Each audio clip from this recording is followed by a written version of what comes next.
Je suis à Roscoff où pendant 2 jours, les assises de la pêche et des produits de la mer avaient lieu, où le discours de Madame Girardin, ministre de la Mer, était très attendu.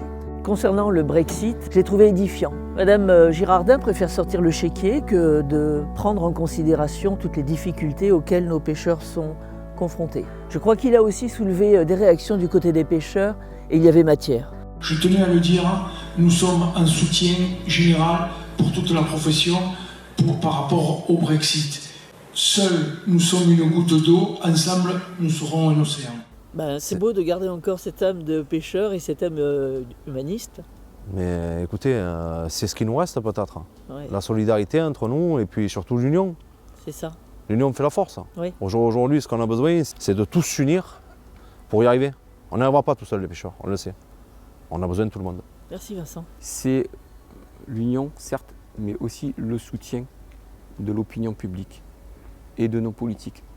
Parce que si on a l'opinion publique, on aura les politiques. On ne défend pas notre souveraineté et nos intérêts de manière assez musclée. Je crois que c'est ça que la pêche a besoin aujourd'hui.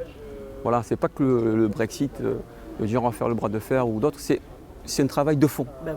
C'est un travail de fond qu'il faut, que ce soit sur la façade atlantique avec le Brexit, le plan Ouest-Med Méditerranée. Je crois que ce qui manque aujourd'hui, c'est qu'au sein de l'Europe, nos politiques et nos représentants montent au créneau parce que la pêche a besoin de ça plus que jamais. Je comprends l'anglais. Malheureusement, il risque de se faire avoir. Je pense que le grand gagnant, ça va être les gros industriels hollandais qui ont déjà commencé à racheter du petit bateau anglais. On ne peut pas acheter du quota. Par contre, on peut acheter un bateau, puis ensuite on peut prendre les quotas et le mettre sur un autre bateau. Donc la société achète des petits bateaux, transfère le quota du petit au gros, se sépare des petits bateaux ou les détruit. Un gros groupe peut avoir accès à une ressource quasi illimitée du moment qu'il a des financements, parce que les financements sont illimités derrière.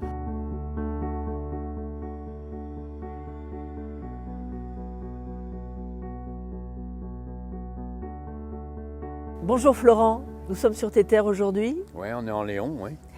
Et à l'occasion des assises de la pêche et des produits de la mer, nous avons entendu ce matin Madame Girardin nous expliquer que tout allait bien dans la pêche.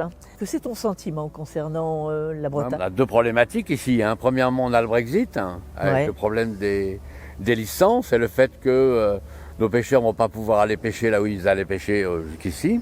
Comme d'habitude, on a ignoré les petits, quoi. Ouais. On a ignoré les gens qui gagnent leur vie tous les jours et qui allaient dans ces eaux naturellement, normalement, pour aller faire leur pêche. Et évidemment, aujourd'hui, ils ne savent même pas prouver qu'ils pêchent là-bas depuis 20 ans, mais les gens de Jersey le savent bien d'ailleurs. Et donc, si on savait discuter avec les Britanniques, je pense, et particulièrement les gens de Jersey, je pense qu'on saurait se mettre d'accord avec eux. Sauf qu'on les a toujours traités avec hauteur. Donc, le vrai problème, c'est de savoir ce qu'on a le droit de pêcher, quand et comment. Voilà. Et où on a le droit de le débarquer. Voilà. C'est ça la question. Et puis on a un deuxième problème, qui est le problème des éoliennes, qui sont en train de foutre en l'air la baie de Saint-Brieuc, et qui bientôt vont aller abîmer les autres baies de la Bretagne. Et je pense que Madame Girardin, elle nous promet la misère, la ruine et le chômage.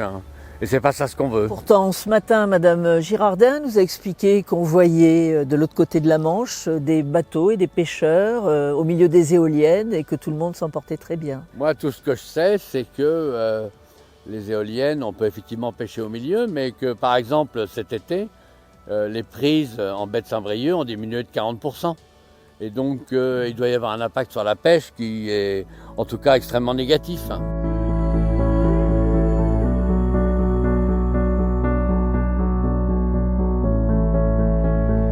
Moins de bateaux, des quotas plus contraints, des territoires rétrécis, une réglementation en explosion. Voilà en fait les mesures égrenées par la ministre de la Mer. Et un seul mot à l'adresse de nos pêcheurs, adaptez-vous. Et puis aussi une mesure effarante, le combat de Madame Girardin consistera à défendre la parité homme-femme sur les bateaux. Est-ce qu'on parle vraiment de la pêche, de nos travailleurs de la mer? Est-ce que c'est vraiment ce que nos pêcheurs attendaient? Est-ce que c'est vraiment ce qu'on est en droit d'attendre d'un gouvernement, d'un ministre de la mer? Non, je ne crois pas.